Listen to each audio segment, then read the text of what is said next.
नवजोत रंधावा और आप देख रहे हैं पंजाब से ये हमारा विशेष बुलेटिन। और हम लोग इस वक्त कहाँ मौजूद हैं ये दिखाना बहुत जरूरी है। हम किसी टापू में नहीं है, हम किसी दरिया में नहीं, हम एक गांव में मौजूद हैं। ये वो गांव है जो ब्यास नदी के, जहां पर ब्यास नदी का कहर बरपा है, जहां पर ब्यास नदी का पानी इतना ज्यादा आ गया है कि ये पूरा का पूरा गांव एक तरीके से टापू बन गया है। हम आपको आसपास की तस्वीरें दिखाएंगे। इस वक्त हम लोग मौजूद है आर्मी की बोट पे, जो लगातार लोगों तक राशन, पानी और तमाम जो जरूरी चीजें हैं वो पहुंचाने की कोशिश कर रहे हैं। 2 घरों में हम लोग इस वक्त होके आए हैं। अभी भी घरों में लोग मौजूद हैं। वो लोग हैं जो कि अपना घर छोड़ना नहीं चाहते। इस घर की अगर हम बात करें, यहाँ पर मवेशी हैं उनको किस तरह की चीजों की जरूरत है। 2 ही लोग यहाँ पर रहते हैं। वो कहते हैं कि हम सुबह से शाम तक यहाँ रहते हैं, फिर उसके बाद शाम को एक बोट आती है, वो यहाँ से हमें बाहर रेस्क्यू करती है, क्योंकि दिन भर यहाँ पर पशु है, उनको दिखाना। एक बार मैं अपने कैमरा पर्सन सत्या से बोलूंगी, जरा आसपास की तस्वीरें दिखाइए। ये वो इलाका है ब्यास दरिया का, ब्यास नदी का ये वो इलाका है जहां पर सबसे ज्यादा कहर बरपा है। 12 से 14 गांव ऐसे हैं यहाँ पर जहां पर पूरी तरह से जलमग्न है। 8 से 9 फीट तक यहाँ पानी, अंदाजा लगाइए जिस बोट में हम लोग चल रहे हैं इसका, यहाँ पर हमने मेजर करने की कोशिश की, 8 से 9 फीट तक यहाँ पर पानी है। और इस वक्त हम लोग इसी एक गांव में मौजूद है। 12 से 14 गांव।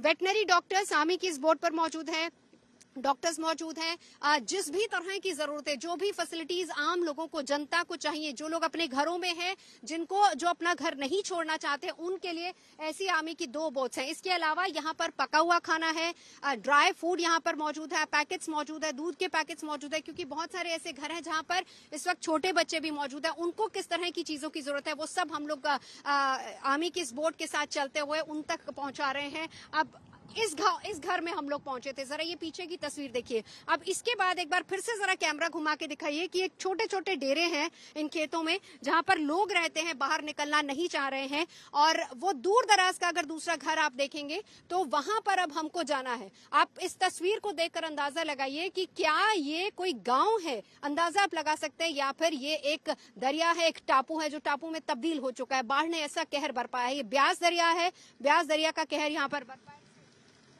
को दिखाया था कि रावी में किस तरीके से कहर बरपाया था। 2 गांव, डेरा बाबा नानक का पूरा इलाका, गुरदासपुर वाला, और अगर अमृतसर की बात करें तो अजनाला का इलाका, वहां भी बिल्कुल ऐसी ही तस्वीर थी। लेकिन अब यहाँ पर ये तस्वीर ब्यास दरिया जहां पर हम लोग मौजूद हैं इस वक्त, और गांव 12 से 14 जो कि पूरी तरह से इफेक्ट हुए हैं। ये तस्वीर हम आपको यहाँ की दिखा रहे हैं। ये पूरा इलाका, और अगर हम अप्रोक्सीमेट फसलों की बात करें जो कि हमने माजा इलाके में बताया था, अप्रोक्सीमेट कम से कम बड़ी संख्या में लोग तो प्रभावित हुए हैं, उनके घर पूरी तरह से तबाह हो गए हैं। लोगों की जो खड़ी फसल है उसको सबसे ज्यादा नुकसान हुआ है।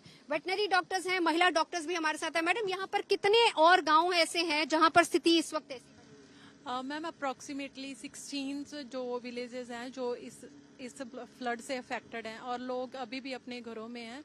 तो इसीलिए हमारी टीम जो आप लोग जब जाते हैं अमूमन कितने महिलाएं भी मिलती हैं? हाँ जी मैम, महिला भी होती हैं वहाँ। तो कितने लोग एक घर में मौजूद रहते हैं? मैम, ज्यादातर घरों में जो बुजुर्ग हैं वो तो हैं, क्योंकि जो छोटे बच्चे या कुछ जो महिला लोग हैं वो घर छोड़ के यहाँ से रेस्क्यू उनको कर लिया गया है। बट जो लोग अभी अपना घर नहीं छोड़ना चाहते वो भी स्टिल देयर आर वहाँ पर हैं। तो किस तरह की जरूरतें आपको वहाँ पर महसूस हुई, क्या क्या चीजों की जरूरत? मैम, इस टाइम पे जो लोगों को जो ज़्यादा प्रॉब्लम्स, जैसे रिलेटेड टू मेडिकल की बात करूँ तो लोगों को स्किन प्रॉब्लम्स आ रही हैं, और जैसे फीवर, और जो पानी की गंदगी से जैसे स्टमक प्रॉब्लम, अब्डोमिनल प्रॉब्लम आ रही है। पर ये तस्वीर भी दिखाते जाइए। एक बोट पर हम लोग मौजूद हैं और दूसरी बोट, ये वो बोट है जहां पर तमाम सामान, सामग्री, सब कुछ रखा हुआ है। कोऑर्डिनेशन के साथ ये दोनों बोट्स चलती हैं। मौसम साफ हो तो दिन में 2 चक्कर लग सकते हैं, लेकिन अगर मौसम साफ नहीं है 3 से 4 घंटे लगते हैं। इस बात को सुनिश्चित किया जाता है कि हर गाँव के जिन जिन गाँव को कवर किया जा रहा है वहाँ के एक एक घर को देखा जाए, वहां पर एक एक घर तक ये राहत सामग्री पहुंचाई जा सके। लाभ है इस वक्त प्राथमिकता केवल ये होनी चाहिए कि लोगों तक मदद पहुंचाई जा सके, और लोगों को जिस भी चीज की जरूरत है वहां तक एक एक चीज वहां तक पहुंचे, इस बात को सुनिश्चित किया जाना चाहिए। आर्मी अपनी जिम्मेदारी निभा रही है, लेकिन लोग उम्मीद सरकार से करते हैं। लेकिन वहीं दूसरी तरफ तस्वीरें लगातार दिखाते जाइए कि सियासत लगातार शुरू हो चुकी है इसी को लेकर। और अगर हम बात करें पंजाब की बाढ़ को, दरअसल अब राजनीति भी इसको लेकर शुरू हुई है। सैलाब क्यों आया, इसको क्या रोका जा सकता था, या फिर आसमान से बेहिसाब जो बारिश हो रही है वो एक बड़ा कारण बनी है। तो जानकार जो मानते हैं वो भी आपको बता देते हैं। जानकारों का मानना है कि पहला कारण तो यह है कि पानी बेहिसाब बरसा है।